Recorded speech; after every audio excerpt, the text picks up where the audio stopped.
बच्चे बीच में video pause हो गई थी, एक बार फिर से समझिए। कोवेलेंट सॉलिड्स की हम बात कर रहे थे last time. What are covalent solids? Covalent solids are those solids, क्या बताया था मैंने, which can help together by covalent bonds, ये मैंने बता दिया था। तो कोवेलेंट सॉलिड्स कैसे होंगे? Non metallic solids constitute covalent bond, यानी कि non metallic solid, non metallic type के सॉलिड होंगे। इसको फिर मैंने ये Cb का मतलब लिखा है मैंने, covalent bonds are directional in nature. जो हमारे कोवेलेंट बॉन्ड्स हैं वो एक डायरेक्शन में ही काम करते हैं, डायरेक्शनल इन नेचर होते हैं। ध्यान रखना है जो कोवेलेंट सॉलिड्स हैं वो हार्डेस्ट सॉलिड है। रुक जा।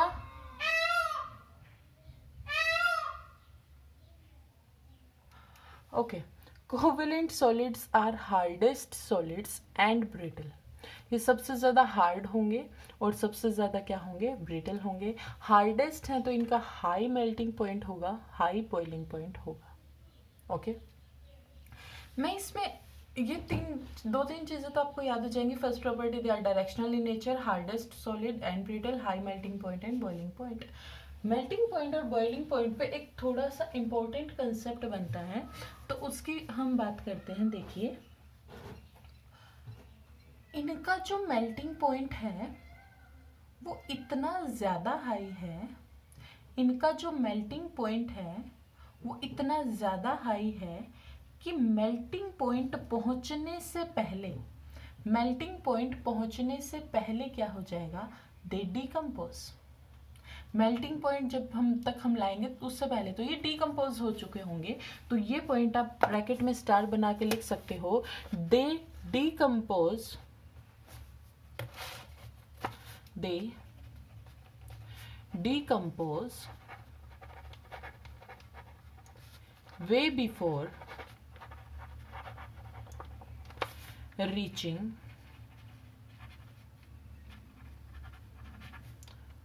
their boiling point, या फिर यहाँ पे मेल्टिंग पॉइंट भी लिख सकते हो।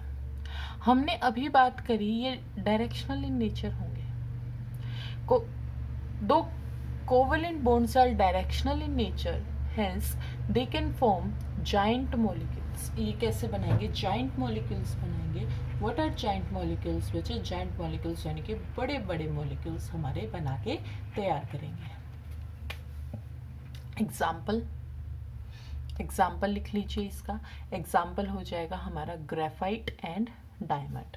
एग्जाम्पल यही लिख लेते हैं हम। एग्जाम्पल हो जाएगा ग्रेफाइट एंड डायमंड। हम बात कर रहे थे कोवेलेंट सॉलिड्स की। बीच में बच्चे वीडियो पॉज हो गया था गलती से, मैं फिर से आपको करवा देती हूँ। ये नॉन मेटेलिक टाइप के सॉलिड होंगे, कोवेलेंट बॉन्ड डायरेक्शनल होंगे। साथ साथ बोलते जाइए, बिल्कुल इजीली ये चैप्टर आपको साथ ही याद हो जाएगा। हार्डेस्ट सॉलिड होंगे, साथ में ब्रिटल होंगे, हाई मेल्टिंग पॉइंट होगा, बॉइलिंग पॉइंट होगा। मेल्टिंग बॉइलिंग पॉइंट पहुंचने से पहले कुछ ऐसे हैं कि वो खुद ही डिकम्पोज हो जाएंगे। जाइंट मॉलिक्यूल्स होंगे, इनका हम एग्जाम्पल याद कर सकते हैं, graphite and diamond. Next topic लिखना है बच्चे कंडक्टिविटी के ऊपर।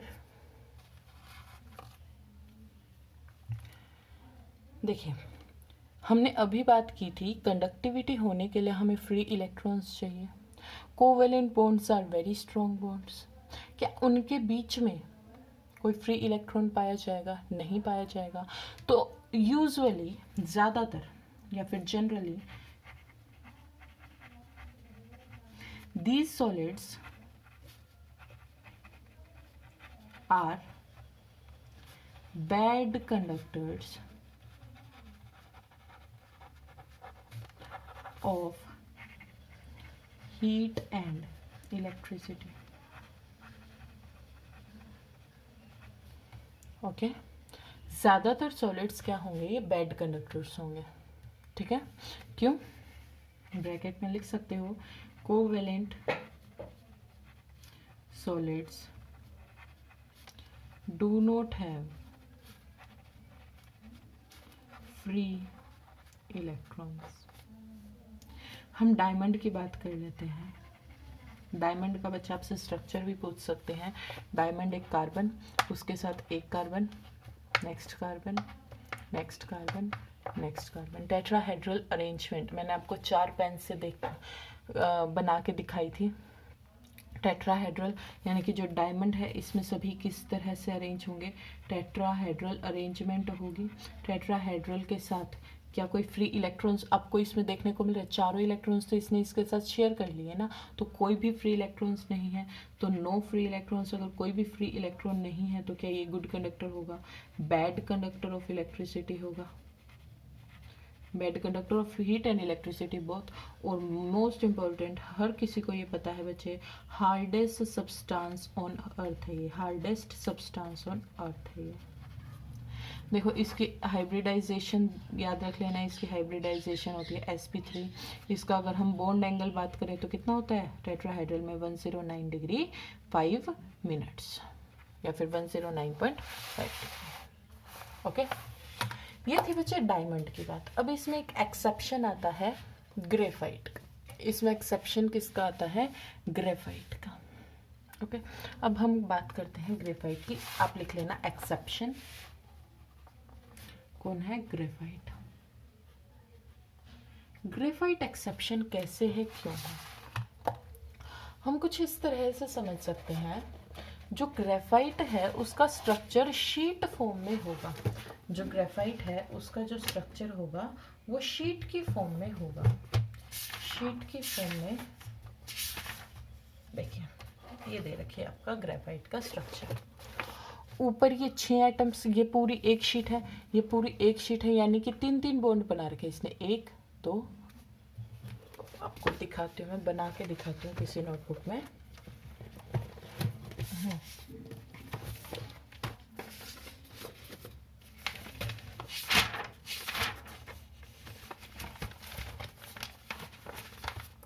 देखो इसमें क्या होता है हमारा, ये एक कार्बन एटम, इससे ये जो कोने पे हमारे हमेशा कार्बन एटम होता है, ये ऐसे अटैच होंगे, ये ऐसे अटैच हुआ। उसके बाद क्या होगा, ये वाला जो एटम है ये आगे एक और बना लेगा ऐसे ही रिंग। ये वाला है, ये वाला है, ये फिर से बना लेगा कुछ इस तरह से। देखो ये वाला कार्बन एटम 1 2 3, इसने कितने बॉन्ड बनाए? सिर्फ 3। ऐसे ही एक शीट नीचे की तरफ होगी। इन शीट्स के बीच में ये वाला जो एटम है वो कुछ ऐसे बिल्कुल वीक फोर्सेस, बिल्कुल वीक बॉन्ड बनाएगा, बिल्कुल वीक बॉन्ड बनाएगा। देखो वही चीज़ दिखा रखी है, एक शीट ऊपर की तरफ है, एक शीट नीचे की तरफ, और इनके बीच में वीक बॉन्ड बने हुए। और ये हमारा डायमंड का स्ट्रक्चर दे रखा है आपको अपनी बुक में, ठीक है। तो इसको हम ऐसे समझ सकते हैं, देखो डायमंड कुछ इस तरह से है। डायमंड इतना हार्ड क्यों है? देखो डायमंड है, अगर मैं डायमंड को पकड़ के, देखो मैं डायमंड को पकड़ के हिलाना चाहूँ तो क्या ये बुक हिल रही है? थोड़ी बहुत हिल रही है, यानी कि हम इस बुक को ऐसे करके खोल नहीं सकते। क्या आप इस बुक को, मतलब आप ऐसे फोर्स लगा रहे हो, क्या आप इस बुक को खोल सकते हो? आप कितना भी फोर्स लगा लीजिए, आप ये बुक नहीं खोलेगी। बट ग्रेफाइट का स्ट्रक्चर कैसा है बच्चे? शीट फॉर्म में। जैसे हमारी ये बुक शीट फॉर्म में है, कुछ ऐसा ही है। देखो ग्रेफाइट का स्ट्रक्चर देखो, हमने थोड़ा सा फोर्स लगाया और ये पेज हट गया, हमने थोड़ा सा फोर्स लगाया ये पेज हट गया, हमने थोड़ा सा फोर्स लगाया दूसरी शीट हट गई, हमने थोड़ा सा फोर्स लगाया और शीट हट गई। यानी कि जो ग्रेफाइट का स्ट्रक्चर है वो शीट फॉर्म में है, और वो बिल्कुल इजीली जो इस पेज और इस पेज के 2 शीट्स के बीच में जो ये 2 बॉन्ड है, ये 2 जो शीट है इनके बीच में जो ये बॉन्ड है ये बहुत ज़्यादा क्या है बच्चे? वीक है, और इसको हम बहुत इजीली तोड़ सकते हैं। और बॉन्ड किससे बना था? इलेक्ट्रॉन से। देखो ये बहुत इजीली टूट जाएगा, शीट के बीच में जो बॉन्ड है वो बहुत इजीली टूट जाएगा, which will give rise to the free electrons. Hence graphite is a good conductor of heat and electricity. ये बहुत इजीली देखो बॉन्ड टूट रहे हैं तो ये सॉफ्ट होगा, गुड कंडक्टर होगा, ठीक है। रीजन समझ में आया? ये मैंने आपको क्लास में भी करवाया था। सॉफ्ट होगा, गुड कंडक्टर होगा, हर मतलब कि क्यों गुड कंडक्टर किसकी वजह से होगा? Because of presence of free electrons. दूसरा मैंने आपको बताया था लुब्रिकेंट का ये काम करेगा, लुब्रिकेंट का भी मैंने आपको प्लस 1 में समझाया था, ध्यान से देखिए। जो ग्रेफाइट है कई जगह पे, जैसे हमें लुब्रिकेंट का मतलब क्या है, जैसे हम साइकिल वगैरह में ग्रीस डालते हैं, साइकिल वगैरह में ग्रीस लगाते हैं कि वो इजीली चल पड़े, यानी कि कई जगह पे मशीन्स में हम लिक्विड लुब्रिकेंट यूज़ नहीं कर सकते, तो वहाँ पे हम क्या किसका यूज़ करेंगे, ग्रेफाइट का। ग्रेफाइट का आप देख सकते हो, आप अपनी पेंसिल लीड होती है, ये जो हम नटराज की या कोई भी पेंसिल हम यूज़ करते हैं, पेंसिल लीड लेना, उसको थोड़ा सा मतलब कि क्या करना, उसका पाउडर फॉर्म लेना, उस पेंसिल की जो लीड है उसका पाउडर फॉर्म लेना और उसको अपनी उंगलियों के बीच में 1 मिनट तक ऐसे करते रहना। आपको खुद पता चल जाएगा, आपको इतना ज़्यादा चिकना फील होगा, यानी कि जो ग्रेफाइट है वो एक बहुत अच्छा लुब्रिकेंट का काम करता है। ओके, कोवेलेंट सॉलिड समझ में आ गया, फिर से करवा दूं एक बार।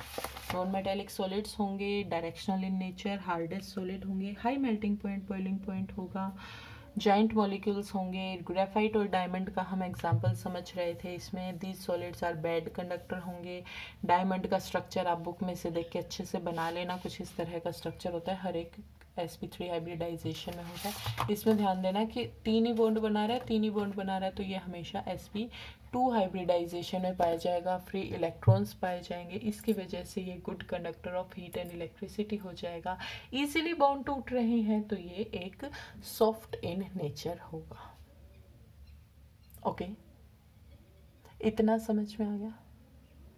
आपको क्या करना है, जितना करवाया है आपके पास जो भी एक्स्ट्रा बुक है उसमें से अपने नोट्स बनाना। आप मुझे, अगर आपके पास एक्स्ट्रा बुक नहीं है तो आप एक बार मैसेज करवा देना, मतलब ग्रुप में कह देना कि सर हमारे पास बुक नहीं है, मैम को कह दीजिए, मैं आपको पीडीएफ बना के जो बुक है उसकी पीडीएफ सेंड कर दूंगी, उसमें से आप अपने नोट्स बना लेना। या फिर बच्चे आप अपनी बुक मंगवा भी सकते हो अभी तो, ठीक है, अब अपनी बुक मंगवा लीजिए अगर आपको एक्स्ट्रा बुक से करनी है तैयारी, वरना हम एनसीईआरटी तो पूरी कवर अप कर ही रहे हैं। मैं आपको एक बार दिखा देती हूँ एनसीईआरटी में जो मैंने आज आपको 2 टॉपिक पढ़ाए हैं उनके बारे में। देखो, आयनिक सॉलिड्स तो इतना सही है, constitute of ionic solid 3 dimensional arrangement किसकी होगी, कैटायन एंड आयन की इलेक्ट्रोस्टैटिक फोर्स से जुड़े होंगे, हार्ड होंगे, ब्रिटल होंगे, high melting point boiling point होगा, आयंस फ्रीली मूव नहीं कर सकते, इसलिए इंसुलेटर्स होते हैं, मोल्टन स्टेट में इलेक्ट्रिसिटी कंडक्ट कर जाएंगे। यही सभी पॉइंट हमने पॉइंट वाइज 5 या 6 पॉइंट लिख लिए थे। सिमिलरली कोवेलेंट सॉलिड भी बिल्कुल सेम मैंने ऐसा ही करवाया है आपको। ये वाला स्ट्रक्चर तो मैंने बना दिया था, ये मैंने रफ नोटबुक में बनाया था, तो आपको ये दोनों जो स्ट्रक्चर हैं ये अपनी नोटबुक में बहुत अच्छे से बना लेने हैं। ओके, इतना समझ में आ गया। ये वाले क्वेश्चंस प्रैक्टिस किए आपने, इन टेक्स्ट क्वेश्चंस नहीं किए। मैं आज आपको लास्ट ईयर क्वेश्चन, आज तो क्या बचा है आपको, कल ना ये मेटेलिक सॉलिड्स और हमारा एक क्या बच गया, मोलिकुलर सॉलिड। मेटेलिक सॉलिड और मोलिकुलर सॉलिड पूरा करवा के कल आपको फिर मैं आपको क्वेश्चंस दूंगी प्रैक्टिस के लिए, ठीक है। इतने बहुत अच्छे से इनको याद कर लीजिए, कल आपके पास काम भी हो जाएगा। मैं 2 टॉपिक कराऊंगी, उसके बाद क्वेश्चंस भी दूंगी, तो डेली काम करोगे तो ज़्यादा प्रेशर नहीं रहेगा। बहुत अच्छे से पढ़ो। Okay, thank you.